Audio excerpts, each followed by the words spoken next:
चलो अब देखो अगला जो चैप्टर है वो है अल्टरनेटिंग करंट, यानी चैप्टर नंबर 7।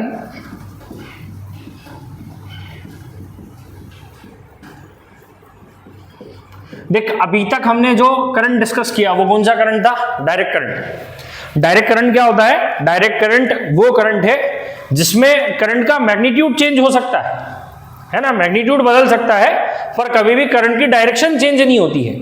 डायरेक्ट करंट हमेशा बैटरी के पॉजिटिव टर्मिनल से स्टार्ट होगा और नेगेटिव टर्मिनल की तरफ फ्लो करेगा, तो करंट की डायरेक्शन चेंज नहीं होगी, मैग्नीट्यूड में भी वेरी कर सकता है। पर अल्टरनेटिंग करंट क्या होता है? अल्टरनेटिंग करंट वो करंट है जो करंट जिसमें करंट की direction as well as magnitude दोनों ही चेंज हो जाते हैं। यानी यहाँ पीरियोडिक ये साइनोसोडियल वेव बनाता है, यानी ये पीरियोडिक फंक्शन बनता है इसका, करंट और वोल्टेज दोनों, वो दोनों अपनी वैल्यू टाइम के साथ क्या करेंगे, टाइम के रेस्पेक्ट में क्या करेंगे, चेंज करेंगे, है ना। तो देख अब करंट की वैल्यू चेंज हो रही है, तो इसका मतलब है कि यहाँ पे जो करंट का जो ग्राफ बनता है वो इस तरीके का बनता है, ये इसीलिए साइनोसोडियल वेव बोला क्योंकि ये साइन एक्स का ग्राफ है। तो इसकी जो करंट की या वोल्टेज की जो इक्वेशन होती है वो होती है V is equals to V naught sine omega T और I is equals to I naught sine omega T. ये जो V नॉट है ये पीक वैल्यू है या एम्पलीट्यूड भी हम इसको बोलते हैं। ये करंट की पीक वैल्यू है, वो वोल्टेज की पीक वैल्यू है। पीक वैल्यू मतलब देख इस पूरे साइकिल में करंट कभी जीरो है, कभी मैक्सिमम है, कभी जीरो है, फिर ऑपोजिट डायरेक्शन में मैक्सिमम में बार बार अपनी वैल्यू चेंज कर रहा है। तो करंट ने जो मैक्सिमम वैल्यू अचीव की है उसको बोलते हैं पीक वैल्यू, या जो वोल्टेज ने मैक्सिमम वैल्यू अचीव की है उसको क्या बोलेंगे, वोल्टेज की पीक वैल्यू या एम्पलीट्यूड। ठीक, तो देख अब हो क्या रहा है, यहां एक बात हमको समझ में आ रही है कि देख ये एक साइकिल कंप्लीट हुई, उसके बाद फिर इसने साइकिल को रिपीट कर लिया, फिर ये साइकिल को रिपीट कर लिया। तो ये क्या करता है, पीरियोडिक फंक्शन, मतलब एक साइकिल के बाद अपनी वैल्यू को क्या करेगा, रिपीट करेगा। तो हम यहाँ जो बात करेंगे वो एक कंप्लीट साइकिल के लिए बात करेंगे। तो देख अब ये करंट वेरिएबल है, यहाँ पे करंट कैसा है, वेरिएबल है, तो हमको करंट की क्या निकालनी पड़ेगी, एवरेज वैल्यू, मीन वैल्यू जिसको हम बोलते हैं। तो जो सबसे पहला डेरिवेशन निकल के आता है वो निकल के आता है मीन वैल्यू ऑफ करंट, है ना, कि हम करंट की क्या कैलकुलेट करना चाहते हैं, मीन वैल्यू कैलकुलेट करना चाहते हैं कंप्लीट साइकिल के लिए।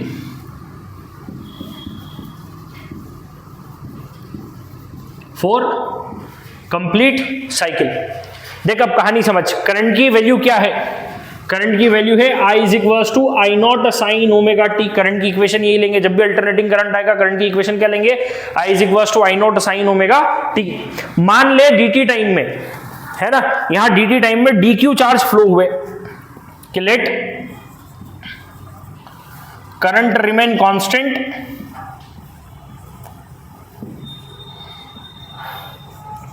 For short time dt।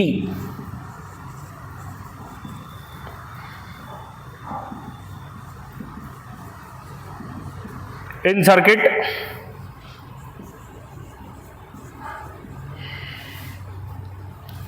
then charge flowing in dt time. तो देख चार्ज कितने फ्लो हुए, dq। अब चार्ज का फॉर्मूला क्या होता है, करंट इनटू टाइम। देख हमने बचपन में कभी फॉर्मूला पढ़ा, current is equals to charge upon में टाइम। तो चार्ज का फॉर्मूला क्या बना, करंट इनटू टाइम। अब आप बोल रहे हो कि भैया dt टाइम में dq चार्ज फ्लो हुआ है, तो चार्ज हो गया dq, करंट है i, टाइम कितना हो गया dt।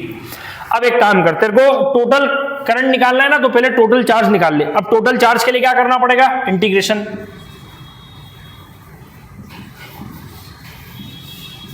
तो टोटल चार्जेस गिवन बाय, तो dq का तो हो गया सिंपल q, और ये इंटीग्रेशन ऑफ i dt। देख मैं कंप्लीट साइकिल के लिए बात कर रहा हूं, तो एक साइकिल में जो टाइम लगता है उसको हम कैपिटल T बोलते हैं, टाइम पीरियड बोलते हैं। एक साइकिल कंप्लीट करने में जो समय लगता है उसको हम क्या बोलते हैं, कैपिटल T, या उसको हमने नाम दे दिया टाइम पीरियड।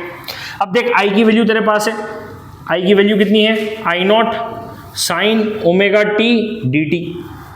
सही बात है, sine omega t by dt। अब हुआ क्या, इंटीग्रेशन में जो चीज कांस्टेंट है वो बाहर आ जाएगी। तो देख आई नॉट कांस्टेंट है, बाहर आ गया। अब अंदर क्या बचा, sine omega T D T, और लिमिट लग गई 0 से कैपिटल T। साइन एक्स का इंटीग्रेशन क्या होता है, minus cos x.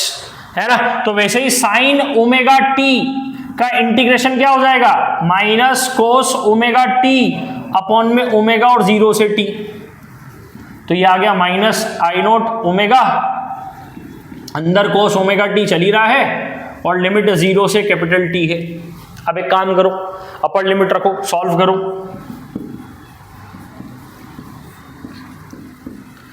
T minus cos omega into 0, सही बात है।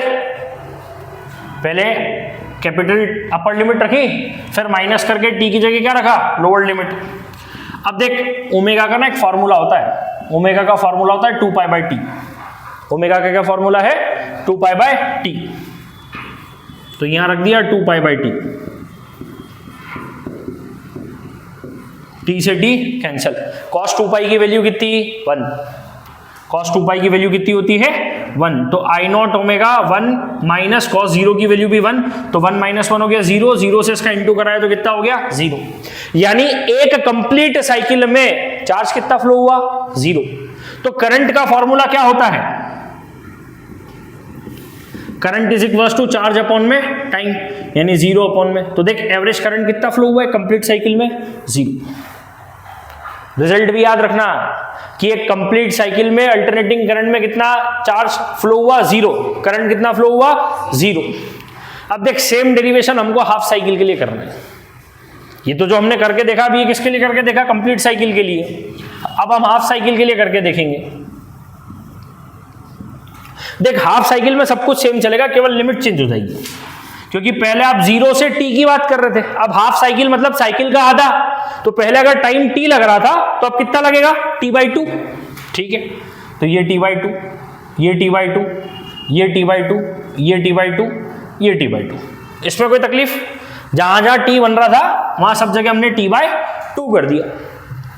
देख 2 से 2 कैंसल, तो क्या आया minus I naught omega cos pi minus cos 0। अच्छा बता कॉस पाई की वैल्यू कितनी, आराम से सोच के बता दे, -1, कॉस 180 -1 होता है, तो -1 कितना आ गया -2। तो देख यहां से Q की वैल्यू आ गई -2 आई नॉट ओमेगा। अच्छा बता ओमेगा की वैल्यू क्या है तेरे पास 2 पाई बाई टी, ओमेगा की वैल्यू क्या है 2 पाई बाई टी, तो ये 2 से 2 कैंसल और टी कहां चला गया ऊपर। इसमें कोई तकलीफ, माइनस माइनस तो प्लस हो गया, तो ये चार्ज आ गया हमारे पास I naught t by pi, charge आ गया। अब तेरे को करंट निकालना है, तो करंट का फॉर्मूला क्या होता है चार्ज अपॉन में टाइम, और इस बार टाइम कितना है t/2, तो आई नॉट ये 2 ऊपर चला गया, ये जो हमने यहां रख रहे हैं सिंपल Q की जगह IT अपॉन में पाई और ये अपॉन में t/2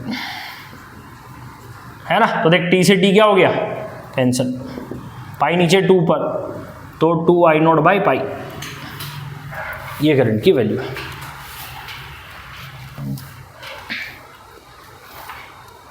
है ना। तो देख ये तो हाफ साइकिल की बात होगी। अब हाफ साइकिल और फुल साइकिल में हमने मीन वैल्यू कैलकुलेट कर ली। अब इसमें जो अगली चीज निकल के आती है वो आती है रूट मीन स्क्वायर वैल्यू। देख चाहे अल्टरनेटिंग करंट हो चाहे डायरेक्ट करंट हो, दोनों ही सिनारियों में क्या बनता है हीटिंग इफेक्ट आता है, और वो हीटिंग इफेक्ट हम रूट मीन स्क्वायर वैल्यू से कैलकुलेट करते हैं, है ना। यानी हम आई स्क्वायर का एवरेज निकालेंगे। रूट मीन स्क्वायर में क्या करते हैं हम आई स्क्वायर का क्या कैलकुलेट करते हैं एवरेज।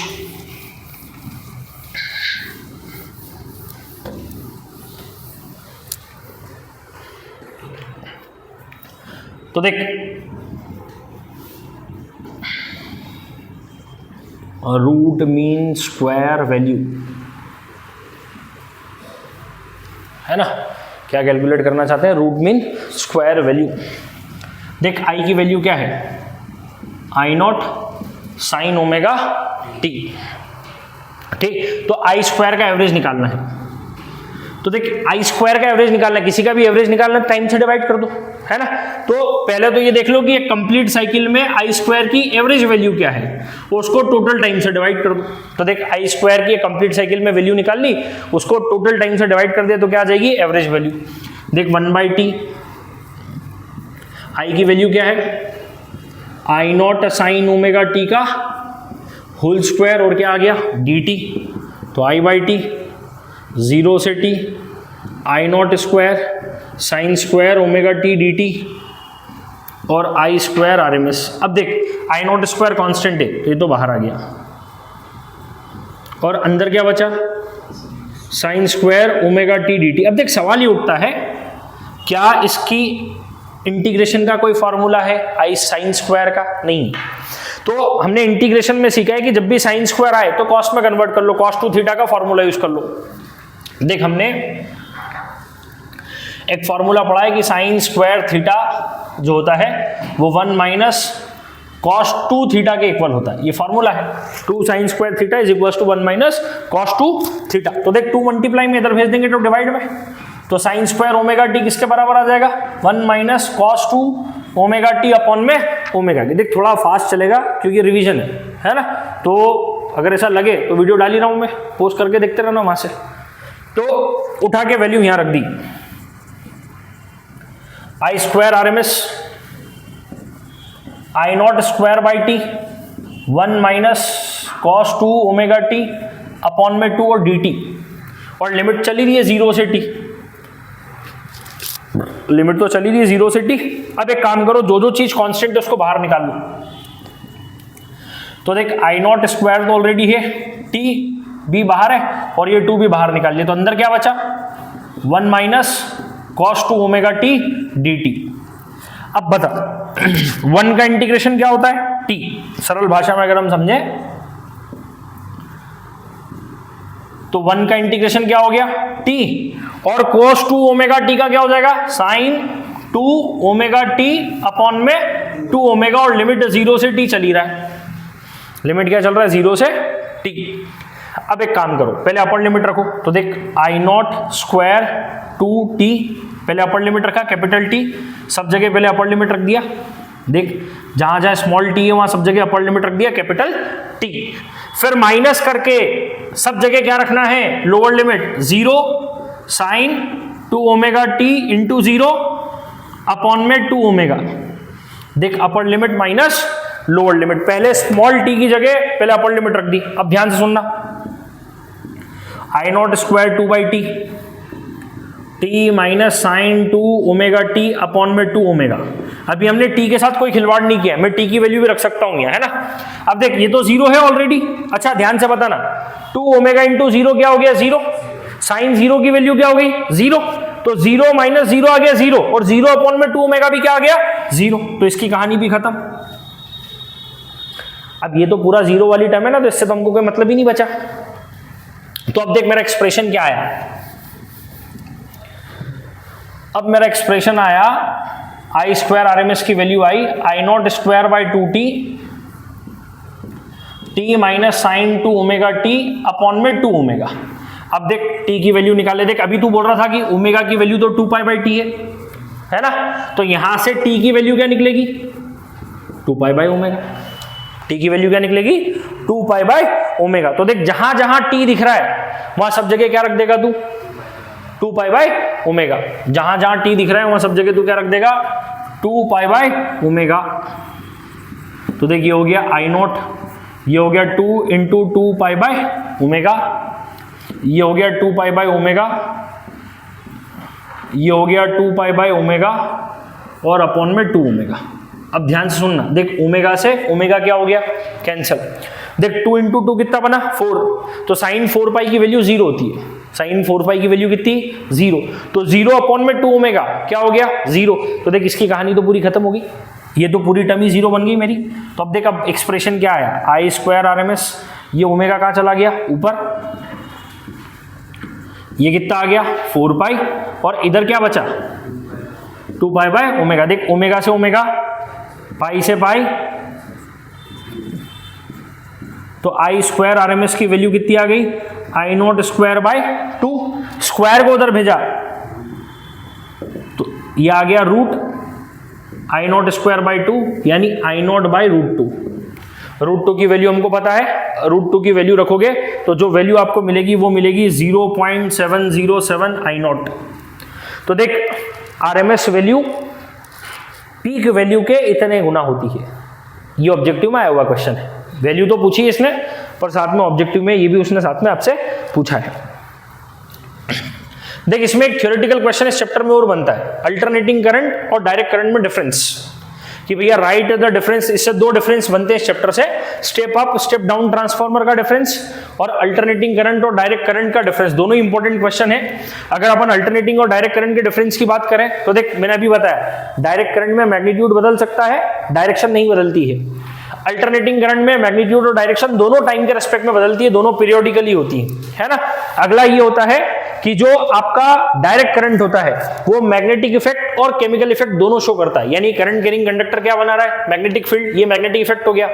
अल्टरनेटिंग करंट जो होता है उसमें ना तो मैग्नेटिक इफेक्ट मिलता है ना केमिकल इफेक्ट मिलता है, केवल थर्मल इफेक्ट मिलता है।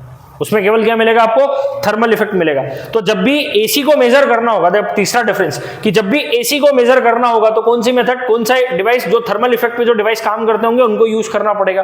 और डीसी को मेजर करने के लिए बहुत सारे मैग्नेटिक इफेक्ट वाले डिवाइसेस हम यूज कर सकते हैं। मैग्नेटिक इफेक्ट पे जो काम करेंगे वो सब डीसी में, और जो थर्मल इफेक्ट पे काम करेंगे वो सब कहीं में आ जाएंगे एसी में, है ना। अब देख ट्रांसफॉर्मर की मदद से अल्टरनेटिंग करंट के वोल्टेज को बदला जा सकता है और डायरेक्ट करंट के लिए ट्रांसफॉर्मर काम नहीं करता है। ये अगला इसका डिफरेंस है।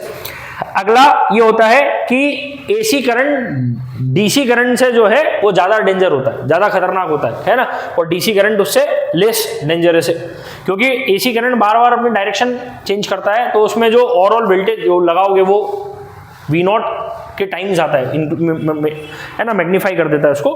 तो ये कहानी इसमें है। इलेक्ट्रोमैग्नेट में डायरेक्ट करंट यूज होता है, एसी करंट इलेक्ट्रोमैग्नेट में यूज नहीं होता है। तो ये इसके मेजर डिफरेंस है जो आपको काम आ सकते हैं, तो ये क्वेश्चन पूछा जा सकता है। अब देख यहाँ तीन कंसेप्ट होते हैं, रेजिस्टेंस, रिएक्टेंस और इम्पीडेंस, और इसी के बेसिस पे सर्किट चलेगा, और सर्किट 4 सर्किट और पावर और चैप्टर खत्म। ये इसमें से काम के क्वेश्चन है।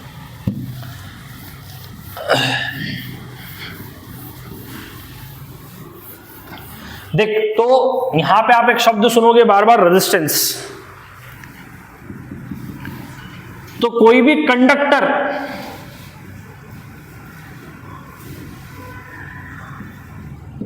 अपोजिशन गिवन बाय कंडक्टर, कोई भी कंडक्टर आपने लगा दिया और उस कंडक्टर में जब करंट फ्लो कर रहा है तो करंट के फ्लो का जो अपोजिशन मिल रहा है उसको आप क्या बोलते हो, रेजिस्टेंस।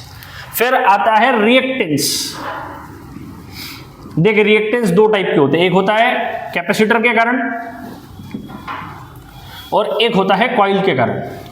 तो कैपेसिटर वाले, जो कैपेसिटर में जब करंट फ्लो होता है अल्टरनेटिंग करंट, तो वो जो अपोजिशन देता है उसको हम क्या बोलते हैं, एक्ससी रिएक्टेंस या कैपेसिटिव रिएक्टेंस, है ना। नाम क्या है, कैपेसिटिव रिएक्टेंस या खाली रिएक्टेंस। और कॉइल में जब अल्टरनेटिंग करंट फ्लो होता है तो कॉइल जो करंट के फ्लो का अपोज करती है उसको बोलते हैं इंडक्टिव रिएक्टेंस, उसको डिनोट करते हैं एक्सएल से। अब इनके फॉर्मूला याद रखना, एक्सी का फॉर्मूला है 1/ωc, एक्सएल का फॉर्मूला है ωL। इस पे ऑब्जेक्टिव बनेंगे। ओमेगा का फॉर्मूला होता है 2πν, तो 2πν L। अब सुनना, देख अगर कोई बोले मैं तो डायरेक्ट करंट की बात करूंगा, किसके लिए, डायरेक्ट करंट के लिए, तो डायरेक्ट करंट की फ्रीक्वेंसी कितनी, 0। अगर डायरेक्ट करंट की फ्रीक्वेंसी 0 है तो देख एक्स की वैल्यू क्या आएगी, 1/2π0 × c यानी इनफाइनाइट। तो डायरेक्ट करंट के लिए कैपेसिटिव रिएक्टेंस क्या होता है, इनफाइनाइट। और वहीं इसकी अगर मैं बात करूं तो एक्सएल की वैल्यू आएगी 2π0 × L, तो क्या आ गया, 0। तो देख डायरेक्ट करंट के लिए कॉइल से कोई अपोजिशन नहीं मिलता है, डायरेक्ट करंट के लिए कैपेसिटर से कैसा अपोजिशन मिलता है, इनफाइनाइट। मतलब अगर आपने किसी डीसी सर्किट में कैपेसिटर लगा दिया तो उस वाली ब्रांच में करंट ही फ्लो नहीं करेगा, ठीक। और अगला जो होता है वो होता है इम्पीडेंस। अगला जो होता है वो क्या होता है, इम्पीडेंस। तो देख इनमें से कॉम्बिनेशन बना लिया कि भैया आपने बोल दिया कि हमने रेजिस्टेंस को और कॉइल को साथ में लगा दिया, या हमने रेजिस्टेंस को और कैपेसिटर को साथ में लगा दिया, या हमने कॉइल को या कैपेसिटर को साथ में लगा दिया, या हमने तीनों को साथ में लगा दिया। तो इनके कॉम्बिनेशन से जो अपोजिशन बनता है उसको बोलते हैं इंपिडेंस। उसको कैसे डिनोट करते हैं? जेड से। ठीक, तो देख अब टोटल 4 सर्किट हमको पढ़ना है। Pure ohmic, pure capacitive, pure inductive और एलसीआर। ठीक, अगर तुम्हारी किस्मत खराब रही तो 2 वाले आएंगे, वैसे तो आते नहीं है जनरली, 2 वाले सिलेबस में से हटा दिए हैं, है ना, पर वो उनके रेफरेंसेस तो आपको मिलेंगे, उसका अपन कुछ नहीं कर सकते। तो अब हमको सर्किट की स्टडी करना है ना। तो सबसे पहले हम जो सर्किट की बात करेंगे वो सर्किट है जिसमें प्योर ओमिक रजिस्टर है।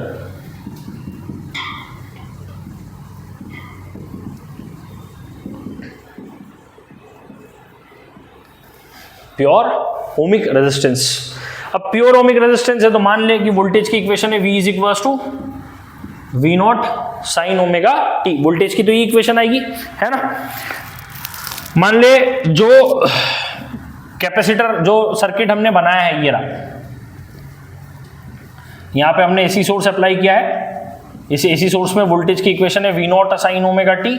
इसका रेजिस्टेंस क्या है? आर। इसमें करंट की डायरेक्शन नहीं बनेगी, क्यों? क्योंकि ये एसी में करंट की डायरेक्शन बार बार क्या होती है? चेंज होती है ना। तो मान ले कि इफ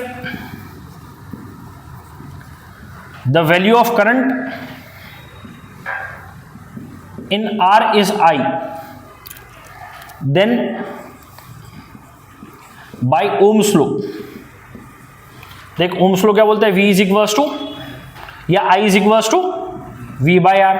अब देख V की वैल्यू तो तूने निकाल ही ली है, कितनी है? V naught sine omega T upon में आर। अच्छा मेरे को एक चीज बता, जब वोल्टेज की वैल्यू मैक्सिमम होगी तो करंट भी क्या होगा? मैक्सिमम। तो देख करंट की इक्वेशन क्या बनी?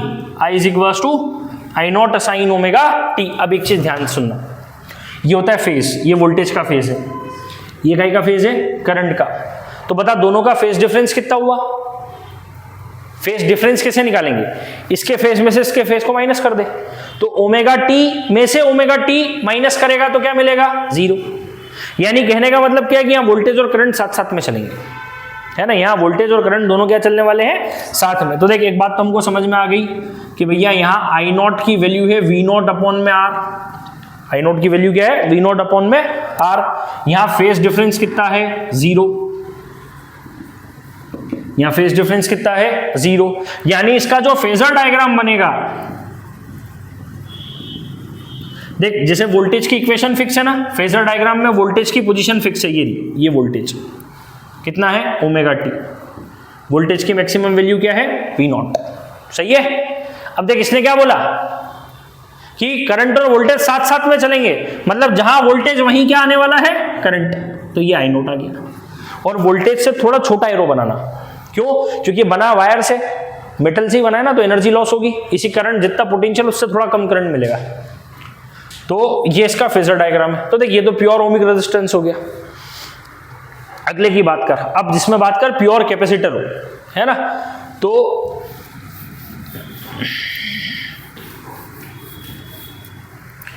अब हम बात करने वाले हैं प्योर कैपेसिटेंस की। तो प्योर कैपेसिटेंस, तो AC circuit contain pure capacitance. तो भाई वही बात होगी कि भैया वोल्टेज की इक्वेशन तो फिक्स है। वोल्टेज की इक्वेशन है V is equals to V naught sine omega T. ये रहा कैपेसिटर, ये रही आपकी बैटरी, ये इसमें करंट फ्लो हो रहा है, ये V है आपका, है ना। तो V is equals to V naught sine omega T. ये वोल्टेज की इक्वेशन होगी। अब मान ले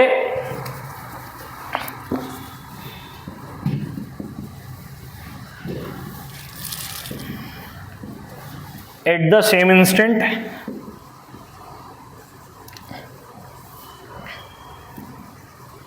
अब मान ले प्लेट ऑफ कैपेसिटर पे चार्ज कितना है? Q,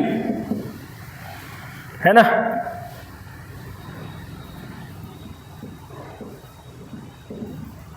Q चार्ज है। तो देख तूने फॉर्मूला पढ़ा है, charge is equals to capacity into potential difference, Q is equals to CV। तो V की वैल्यू उठा के रख दे, तो V naught sine omega T, ये आ गया वोल्टेज। अब देख हमने करंट का फॉर्मूला पढ़ा है, rate of flow of charges यानी dQ बाई dt। तो C V naught sine omega T dt देख इसमें जो चीज कांस्टेंट है वो बाहर आ जाएगी, तो सी कांस्टेंट है, वी नॉट कांस्टेंट है, अंदर क्या बचा साइन ओमेगा टी। अच्छा एक चीज बता, साइन ओमेगा टी का डिफरेंशिएशन क्या हो जाएगा, cos omega T into omega, तो ये आ गया omega C V naught cos omega T, है ना, चेन रूल लगा है, साइन का हो गया कॉस और ओमेगा टी का हो गया ओमेगा, ठीक है। अब देख, अब हमको फेस कंपेयर करना है ना, ध्यान से सुनना जरा। अगर मैं फेस को कंपेयर करना चाहता हूं तो यहाँ साइन है, तो यहाँ भी क्या आना चाहिए साइन। तो देख मैंने क्या करा, साइन को, क्योंकि कॉस को लिखा जा सकता है, कॉस का फॉर्मूला होता है साइन 90 प्लस थीटा, कि भैया साइन 90 प्लस थीटा क्या होता है आपका कॉस थीटा, और इस पूरे को मैंने हटा के क्या लिख दिया आई नॉट, और यहां मेंशन कर दूंगा कि where I naught is equal to V naught 1 by omega C. देख ले, 1 बाय ओमेगा सी मतलब ओमेगा सी कहाँ चला जाएगा ऊपर, और ये बन जाएगा। देख इसलिए मैंने बोला था कि current is equal to potential EMF upon में अपोजिशन, इसीलिए मैंने एक्स सी का फॉर्मूला क्या दिया 1 बाय ओमेगा, यहीं से आया, ठीक। अब देख कंपेयर कर, फेस डिफरेंस कितना है देख के बता। देख ये है omega T plus pi by 2, और ये कितना है, तो ये 90 ज्यादा है, पाई बाई 2 ज्यादा है, कैसे निकलेगा omega T plus pi by 2 minus omega T, मतलब फेस डिफरेंस कितना आ गया पाई बाई 2। तो फेजर डायग्राम क्या बनेगा, देख मैंने क्या बोला था, वोल्टेज का तो फिक्स है, ये रहा वोल्टेज आपका, ये लो, वोल्टेज के साथ तो कोई खिलवाड़ हो ही नहीं सकता। अब वोल्टेज से देख, वोल्टेज का है ओमेगा टी और करंट का है omega T plus pi by 2, मतलब ओमेगा टी से ज्यादा, तो इसमें 90, ये तो ओमेगा टी था, इसमें 90 और प्लस कर दे,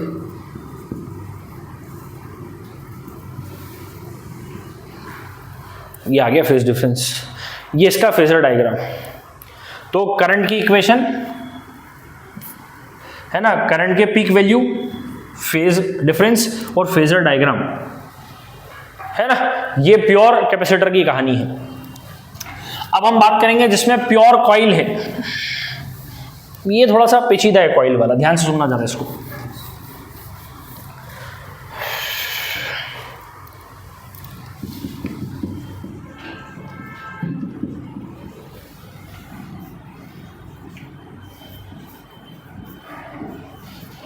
ये वोल्टेज की इक्वेशन तो भैया फिक्स हो गई कि वोल्टेज की इक्वेशन है V is equal to V naught sine omega T, तो वोल्टेज की इक्वेशन हमने लिख दी कि V is equal to V naught sine omega T. अब एक चीज समझना, यहां ये इक्वेशन बनेगी V minus L D I by D T equal to 0। अब सवाल ये उठता है कि ये कैसे लिख दिया आपने, ये इक्वेशन कौन रख, ये इक्वेशन कैसे लिख दी। तो देख अब सुनना, इसमें प्योर कॉइल है, रेजिस्टेंस तो है नहीं, प्योर कॉइल है रेजिस्टेंस नहीं है। तो तुमने किरचॉफ लॉ पढ़ा है कि समेशन ऑफ वोल्टेज किसके इक्वल आता है, समेशन ऑफ आई आर के, ये लॉ है कि वोल्टेज का समेशन किसके इक्वल आता है, करंट इंटू रेजिस्टेंस के समेशन के बराबर आता है।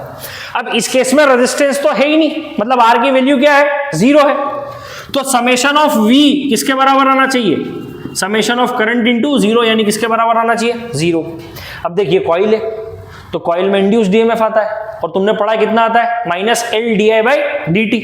तो देख टोटल ईएमएफ कितना, एक तो इसका V और इसमें कितना डेवलप हुआ minus L D I by D T, तो दोनों का सम ये आ गया, और नेट पोटेंशियल किसके बराबर आना चाहिए 0 के, तो minus V minus L D I by D T किसके बराबर आ गया 0। इसमें कोई तकलीफ, चलो आगे बढ़ो।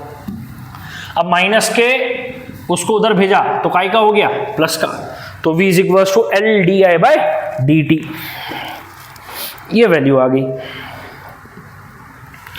अब देख V की तो वैल्यू पता है, V की वैल्यू है V naught sine omega T, ये है L D I by D T, तो D I by D T की वैल्यू आ जाएगी V नॉट अपॉन में एल साइन ओमेगा टी, और दोनों तरफ ये डी टी डिवाइड में इधर भेज दो मल्टीप्लाई में, तो डी आई की वैल्यू आ गई V नॉट अपॉन में L sine omega T D T, और दोनों तरफ इंटीग्रेशन कर दो।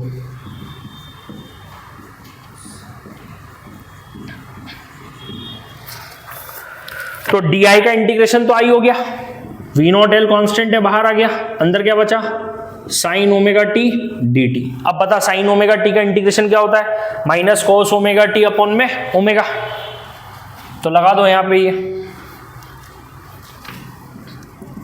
तो वी नॉट अपॉन में L minus sine omega T upon में ओमेगा, देख माइनस बाहर आ गया, तो minus V naught omega L sine omega T, sorry cos cos cos cos cos cos. अब देख हमको कंपेयर करना है, अब कंपेयर करना है, फेज डिफरेंस कंपेयर करना है, तो यहां साइन है तो यहां भी साइन बनाना पड़ेगा। तो कॉस को लिखा जा सकता है साइन 90 माइनस थीटा, इस बार माइनस लूंगा, क्यों लूंगा माइनस, ताकि इस वाले माइनस को भी ठिकाने लगाया जा सके, तो इस माइनस को अंदर भेज दिया, क्योंकि हमने प्रॉपर्टी पढ़ी है माइनस ऑफ साइन थीटा जो होता है वो माइनस साइन थीटा के बराबर होता है, तो इससे हम ये बना रहे हैं। तो देख अंदर मैंने माइनस का मल्टीप्लाई कराया, तो वी नोट ओमेगा एल और ये आ जाएगा sine omega T minus pi by 2। अब इसको आई नोट लिख दे, तो V I is equal to I naught sine omega T minus pi by 2। तो देख सिंपल सी बात ये हुई कि आई नोट का फॉर्मूला हो गया वी नोट अपॉन में ओमेगा एल, है ना। देख current is equal to voltage upon में अपोजिशन, कॉइल जो अपोजिशन देता है उसको क्या बोलते हैं, एक्सएल, तो एक्सएल का फॉर्मूला क्या बना, ओमेगा एल, इसीलिए तो बना था, यहीं से तो आया था। अब कंपेयर कर, देख फेज डिफरेंस कितना आना चाहिए, देख इसका कितना है ओमेगा टी, इसका कितना है ओमेगा टी माइनस 90, तो 90 डिग्री फेज डिफरेंस, इसका भी पाई बाय 2 हो गया। अब देख फेजर डायग्राम बना लेते, तो मैंने क्या बोला था वोल्टेज का तो फिक्स है, ये लो,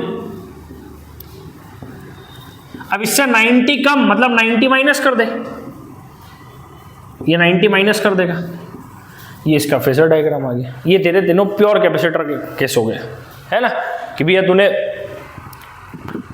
प्योर रजिस्टर देख लिया, प्योर कैपेसिटर देख लिया और प्योर कॉइल देख ली। अब हमको इनका कॉम्बिनेशन बनाना है तीनों का, यानी अब हम एलसीआर सर्किट देखना चाहते हैं। ये one of the most IMP question है, एलसीआर सर्किट, ट्रांसफॉर्मर, ये दोनों बहुत इंपॉर्टेंट क्वेश्चन है, इनकी प्रोबेबिलिटी ज्यादा रहती है। फिर किस्मत, है ना, अब इतना प्रेडिक्शन एक हद तक किया जा सकता है, ऐसा श्योरिटी से नहीं बोल सकता कि यही आएगा, है ना। तो एलसीआर सर्किट बहुत इंपॉर्टेंट है। अब हम जो बात करेंगे वो बात करेंगे एलसीआर सर्किट की। तो एलसीआर सर्किट में कहानी क्या है, एलसीआर सर्किट में सब कुछ है, कॉइल भी है, कैपेसिटर भी है और रेजिस्टर भी है। तो देख अब हम बात कर रहे हैं एलसीआर सर्किट की। तो ये हो गया कॉइल, ये हो गया कैपेसिटर और ये हो गया रेजिस्टर, और इसको हमने एसी सोर्स से कनेक्ट कर रखा है। देख फेजर डायग्राम याद रखो, मैंने बोला था कि इसमें वोल्टेज और करंट दोनों आपके जो हैं वो काई में चलते हैं, सेम फेज में। करंट और वोल्टेज दोनों किस में चलते हैं, सेम फेज में चलते हैं।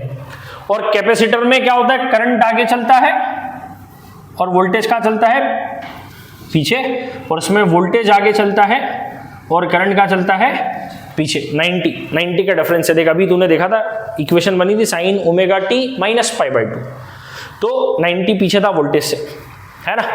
अब देख यहाँ वोल्टेज की इक्वेशन है v is equal to V naught sine omega T. अब सबसे पहले हम इसमें रिजल्टेंट वोल्टेज निकालना चाहते हैं। क्या निकालना चाहते हैं, रिजल्टेंट वोल्टेज। तो सबसे पहली चीज जो हम कैलकुलेट करना चाहते हैं वो कैलकुलेट करना चाहते हैं रिजल्टेंट वोल्टेज। तो सबसे पहले फेजर डायग्राम बनाओ, बिना फेजर डायग्राम के काम नहीं चलेगा। देख तीनों में करंट की डायरेक्शन सेम रहेगी, तो ये मैंने करंट की डायरेक्शन फिक्स कर ली कि भैया ये करंट है।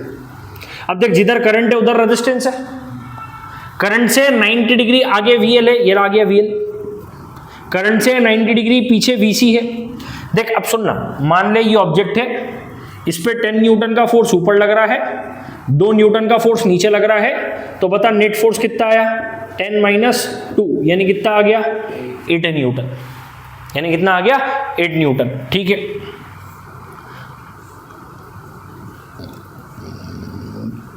तो देखिए वैसे यहां आ जाएगा VL माइनस VC, सही बात है, ऊपर की तरफ। अब देख VL माइनस VC का रिजल्टेंट निकालना है, तो ये आ गया V और ये एंगल हमने मान लिया फाई। देख ये अगर VL माइनस VC है तो ये भी क्या हो जाएगा, VL माइनस। अब इस ट्राइंगल में, इस वाले ट्राइंगल में दिख रहा है ये, इसमें पाइथागोरस थ्योरम लगा दो। तो बाय पाइथागोरस थ्योरम हाइपोटेनियस का square is equals to perpendicular का स्क्वायर प्लस बेस का स्क्वायर। सही बात है। अब देख सिंपल, अगर तू बात करे ओम्स लॉ की, तो ओम्स लॉ होता है voltage equals to current into opposition, है ना, कि करंट के फ्लो को जो अपोजिशन मिला। तो देख VL तो फॉर्मूला बना I इंटू XL, VC मतलब I इंटू XC और VR मतलब IR, V स्क्वायर। देख दोनों जगह से I कॉमन लेके बाहर निकाल दिया, तो जब ब्रैकेट के बाहर आएगा तो स्क्वायर बन जाएगा, तो अंदर बच गया XL माइनस XC का होल स्क्वायर और I स्क्वायर R स्क्वायर, दोनों जगह से I स्क्वायर कॉमन ले ले।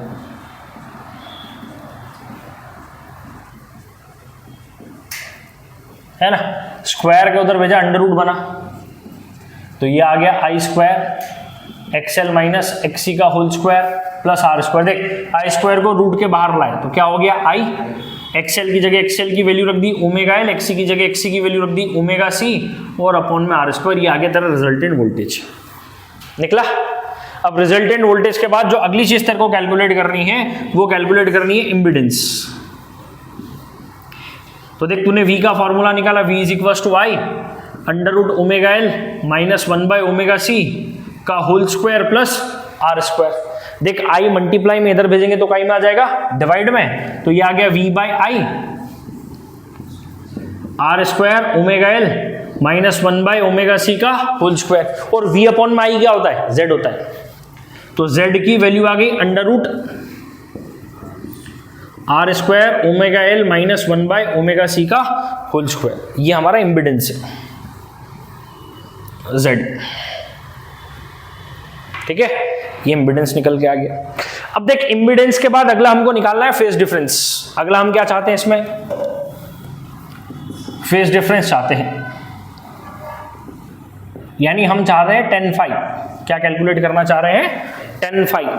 देख tan का फॉर्मूला क्या होता है, परपेंडिकुलर अपॉन में बेस, यानी VL माइनस VC अपॉन में VR। देख अभी बोला VL मतलब IXL, VC मतलब IXC, अब VR मतलब IR।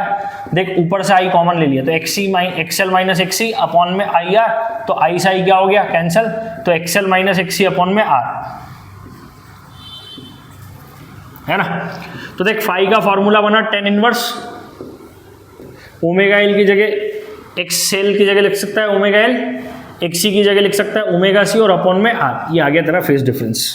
तो देख थर्ड तूने निकाल लिया फेज डिफरेंस। तीन चीजें कैलकुलेट करनी है, क्या क्या, resultant voltage, impedance, phase difference. अगला तेरे को निकालना है करंट। अगली जो तू इक्वेशन लिखना चाहता है वो किसकी लिखना चाहता है, करंट की। देख एक बात तो साफ साफ पता चल रही है कि यहाँ वोल्टेज ऊपर है और करंट कहाँ है, पीछे, और कितना पीछे है, फाई। तो करंट की इक्वेशन बनेगी I is equal to I naught sine omega T minus five. बहुत बढ़िया। ओमेगा की वैल्यू आपको पता है V नोट अपॉन में Z, Z की वैल्यू है under root R square plus omega L minus 1 by omega C का होल स्क्वायर। ठीक, ये कहानी है सिंपल सी। इसमें एक चीज और निकलती है जिसको बोलते हैं रेजोनेंस फ्रीक्वेंसी, है ना, ये भी बहुत इंपॉर्टेंट टॉपिक है। तो इसी में अगला आपसे वो पूछ लेगा कि भैया है ना इसमें हमको एक चीज और निकाल के दे दो, रेजोनेंस फ्रीक्वेंसी। अब देख रेजोनेंस फ्रीक्वेंसी क्या होता है, रेजोनेंस फ्रीक्वेंसी हम उस सिनारियो को बोलते हैं जहां पे आपका रेजिस्टेंस मिनिमम हो, वो फ्रीक्वेंसी जिसके लिए आपका रेजिस्टेंस क्या हो, मिनिमम। और वो तभी होगा जब XL किसके बराबर होगा, XC के। देख ले XL माइनस XC बराबर हो गया तो जीरो आ जाएगा, तो केवल R के बराबर आ जाएगा, यानी इन दोनों का अपोजिशन तो खत्म ही हो गया, L और C का, केवल R का ही बचेगा। L की वैल्यू ओमेगा L, XC की वैल्यू 1 बाय ओमेगा C, है ना। तो omega square is equal to 1 by LC। Square को उधर भेजा तो क्या बना, 1 अपॉन में अंडर रूट LC। ओमेगा की वैल्यू क्या होती है, 2 पाई न्यू, 2 पाई मल्टीप्लाई में इधर भेजा डिवाइड में, तो 2 पाई अंडर रूट LC। ये रेजोनेंस फ्रीक्वेंसी है, ये आपका LCR सर्किट है। तो ये आपको चारे सर्किट हो गए। तो देख हमने क्या क्या देख लिया, AC करंट क्या है, DC करंट क्या है, AC DC में डिफरेंस क्या है, हाफ साइकिल के लिए मीन वैल्यू क्या है, फुल साइकिल के लिए मीन वैल्यू क्या है, RMS वैल्यू क्या है, pure coil pure capacitor, pure resistor और एलसीआर। तो टोटल हमने 10 टॉपिक देख ली। अब देखो इसमें 2 टॉपिक और बचे हुए हैं, एक बचा हुआ है पावर और एक बचा हुआ है ट्रांसफार्मर। तो सबसे पहले हम जो डेरिवेशन देखेंगे वो डेरिवेशन देखेंगे पावर का, कि भैया पावर इन अल्टरनेटिंग सर्किट।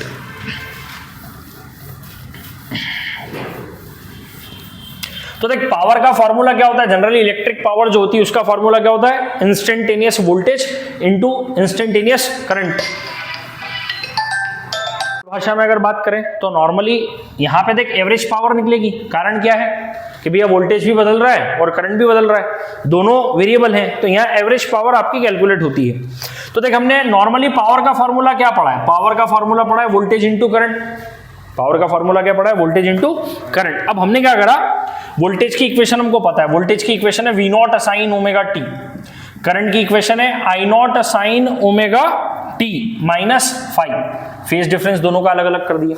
अब हमने क्या करा, इस इक्वेशन में ऐसे इसको रीअरेंज कर लिया, वी नॉट अपॉन में आई नॉट साइन ओमेगा टी और साइन ओमेगा टी माइनस 5। अब इस पूरी इक्वेशन में 2 से मल्टीप्लाई और 2 से डिवाइड। इसकी ऐसा करने से फायदा है, फायदा ये है कि यहाँ प्रॉपर्टी बन जाएगी।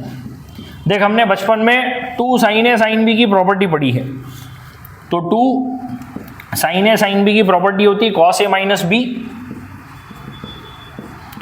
Minus cos A plus B. तो ये प्रॉपर्टी यहां लगा दो, ये हो गया वी नॉट अपॉन में √2, ये हो गया आई नॉट अपॉन में √2, है ना। अब कॉस ए माइनस बी यानी omega T minus omega T minus 5 और minus cos omega T plus omega T minus 5। एक सिंपल प्रॉपर्टी लगाई, A minus B A plus B. V naught upon में √2 हो गया V R M S, I naught upon में √2 हो गया I R M S. Bracket open कर दिया तो देख cross omega T minus omega T minus minus क्या हो गया प्लस, ओमेगा टी कितना हो गया 2 ओमेगा टी माइनस 5। ये ओमेगा टी से ये ओमेगा टी क्या हो गया कैंसिल। देख हम एक कंप्लीट साइकिल के लिए बात कर रहे हैं, किसके लिए बात कर रहे हैं, एक कंप्लीट साइकिल के लिए। तो ये बना cos 5 और ये cos 2 ओमेगा टी माइनस 5। अब एक चीज ध्यान रखना, एक कंप्लीट साइकिल के लिए इसकी वैल्यू 0 होती है, एक कंप्लीट साइकिल के लिए इसकी वैल्यू क्या होती है 0। तो P एवरेज पावर का फॉर्मूला क्या है, V R M S I R M S और cos 5। अब ये जो cos 5 है ना इसको बोलते हैं पावर फैक्टर। क्या बोलते हैं, पावर फैक्टर। और फाई क्या है आपका फेज डिफरेंस। तो देख अच्छा कोई इधर से पूछ ले कि बता भैया प्योर रजिस्टर के लिए पावर फैक्टर क्या होगा, तो प्योर रजिस्टर में फेज डिफरेंस क्या है 0। तो cos 0 की वैल्यू क्या होती है 1, तो पावर फैक्टर क्या आ गया 1। कोई पूछे कॉइल या कैपेसिटर में 90 डिग्री, cos 90 की वैल्यू 0, तो उन दोनों में फेज डिफरेंस पावर फैक्टर क्या होगा 0 है ना। इसीलिए पावर जब कॉइल में करंट फ्लो होगा तो पावर फैक्टर आपका 0 है, यानी पावर लॉस क्या हो गया 0, तो इसलिए उसको बोलते हैं वॉटलेस करंट। तो क्वेश्चन ये बनता है व्हाट इज वॉटलेस करंट। तो कैपेसिटर और कॉइल दोनों में फेज डिफरेंस 90 डिग्री का है, तो जो वहां पावर डिसिपेटेड होती है वो क्या होती है 0 होती है ना। एनर्जी लॉस क्या होगा 0 होगा, तो ऐसे करंट को हम क्या बोल देते हैं पावरलेस या सॉरी वॉटलेस करंट। क्या नाम दे दिया हमने उसको, वॉटलेस करंट।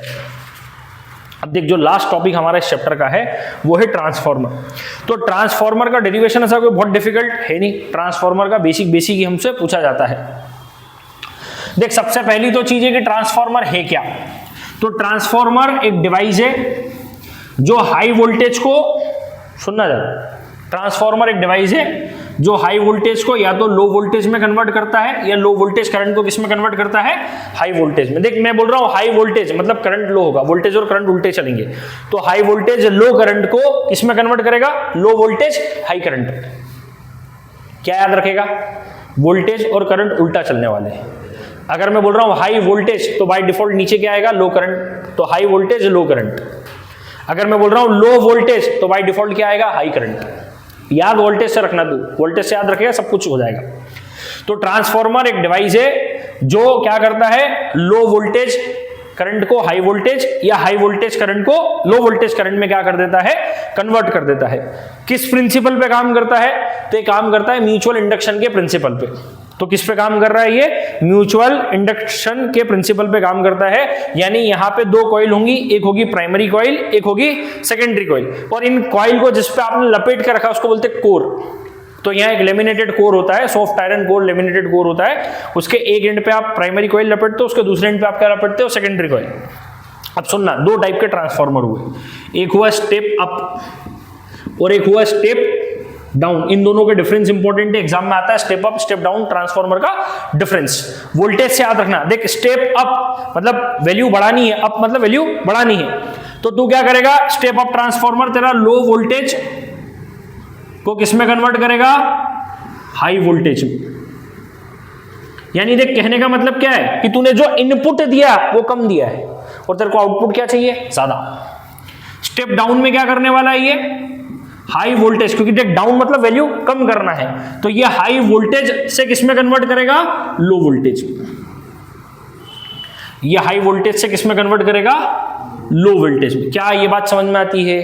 तो देख हमको क्या समझ में आया कि स्टेप अप में क्या हुआ? लो वोल्टेज से हाई वोल्टेज बना। स्टेप डाउन में क्या हुआ? हाई वोल्टेज से लो वोल्टेज बना। क्लियर है क्या? है ना? अब देख ये प्राइमरी कॉइल, क्योंकि इनपुट प्राइमरी कॉइल पे जाता है और आउटपुट सेकेंडरी कॉइल से आता है। आउटपुट कहां आता है? सेकेंडरी कॉइल से। देख ज्यादा वोल्टेज चाहिए तो सेकेंडरी कॉइल में नंबर ऑफ टर्न क्या होने चाहिए? ज्यादा। कम वोल्टेज चाहिए तो सेकेंडरी कॉइल में नंबर ऑफ टर्न क्या होने चाहिए? कम। तो देख ये बात याद रखना कि स्टेप अप में ये होगा, स्टेप डाउन में। देख वोल्टेज से याद रखेगा, सब कुछ याद होगा। अब इससे कितने ऑब्जेक्टिव बने? ट्रांसफार्मर किस पे काम करता है? प्राइमरी कॉइल में किसमें नंबर ऑफ टर्न ज्यादा होने चाहिए, सेकेंडरी कॉइल में किसमें नंबर ऑफ टर्न कम होने चाहिए। ट्रांसफार्मर रेशियो भी आ जाएगा, वो भी अपन समझ लेंगे। तो ये तो बेसिक ट्रांसफार्मर की बात हुई। अब देख प्राइमरी कॉइल में इंड्यूस्ड ईएमएफ आया minus NP D phi by D T. Secondary coil में इंड्यूस्ड ईएमएफ आया minus NS D phi by D T. इन दोनों इक्वेशंस को डिवाइड कर दे, क्योंकि तू बोल रहा है कि हमने प्राइमरी कॉइल पे आउटपुट दिया तो इंड्यूस्ड ईएमएफ हमने ये पढ़ा था, सेकेंडरी कॉइल में इंड्यूस्ड ईएमएफ आया। दोनों इक्वेशंस को डिवाइड कर दे। Divide equation first and second. तो देख ES अपॉन में EP किसके बराबर आया? माइनस NS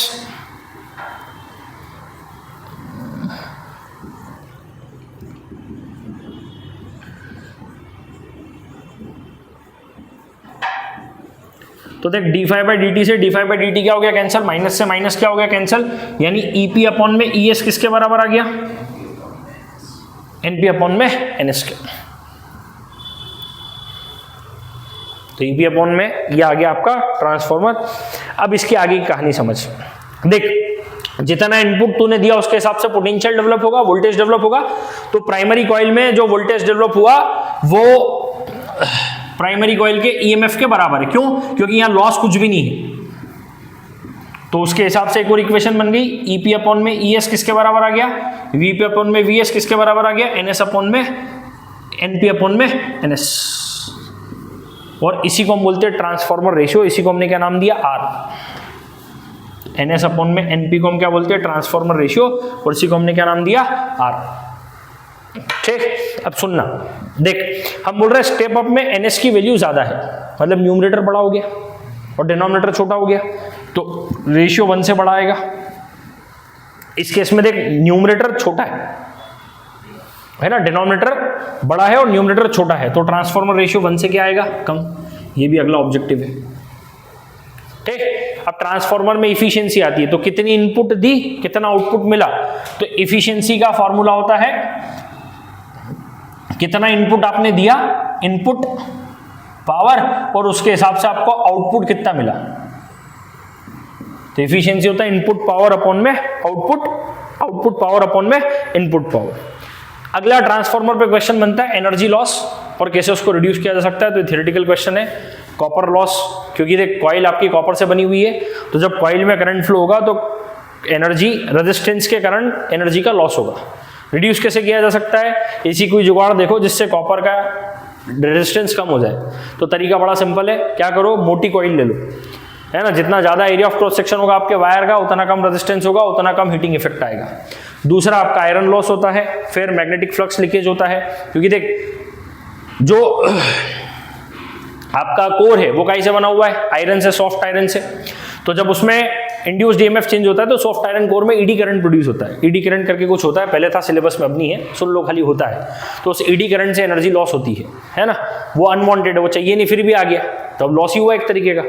तो इसको कम करने के लिए क्या यूज करते हैं हम, लेमिनेटेड कोर यूज करते हैं, मतलब पूरा एक लोहे का बेस यूज करने के बजाय पतली पतली पत्तियां ले लेते हैं, प्लेट्स ले लेते हैं और उनको इंसुलेटिंग मटेरियल से वाइंड करके जोड़ के पूरा बना देते हैं, है ना। तो ये आपका आयरन लॉस होता है। फिर मैग्नेटिक फ्लक्स लीकेज होता है, यानी कहने का मतलब ये कि प्राइमरी कॉइल से जो मैग्नेटिक फ्लक्स डेवलप हुआ पूरा का पूरा कहाँ जाना चाहिए, सेकेंडरी में, पर ऐसा होता नहीं है ना। तो उससे फ्लक्स लीकेज होता है, एनर्जी लॉस होता है। रिड्यूस करने का तरीका क्या है कि दोनों को एक के ऊपर एक बाइंड करके रख दो, है ना। मतलब जैसे ये प्राइमरी कॉइल है, इसी के ऊपर क्या बना दो, सेकेंडरी कॉइल, तो प्राइमरी का पूरा फ्लक्स किस पे सेट हो जाएगा, सेकेंडरी कॉइल पे, ठीक। तो ये आपका इस तरीके से हम एनर्जी लॉस को रिड्यूस कर सकते हैं, है ना। तो step down step up transformer में डिफरेंस क्या है, देखिए स्टेप डाउन क्या कर रहा है, अल्टरनेटिंग वोल्टेज को रिड्यूस कर रहा है ना, और वो अल्टरनेटिंग वोल्टेज को क्या कर रहा है, बढ़ा रहा है। स्टेप डाउन में number of turn secondary coil में कम होते हैं प्राइमरी कॉइल से, उसमें सेकेंडरी कॉइल में नंबर ऑफ टर्न क्या होते हैं, ज्यादा। इसका ट्रांसफार्मर रेशियो 1 से कम होता है, उसका ट्रांसफार्मर रेशियो 1 से ज्यादा होता है। वोल्टेज एक में बढ़ेगा और एक में क्या, एक में करंट बढ़ेगा, एक में करंट क्या होगा, कम। ये 4 डिफरेंस लिख देना। ये आपका चैप्टर नंबर 7 है कंप्लीट, है ना। तो इसी वैरायटी के क्वेश्चन इससे बन सकते हैं, इसके अलावा और कोई दूसरी पॉसिबिलिटी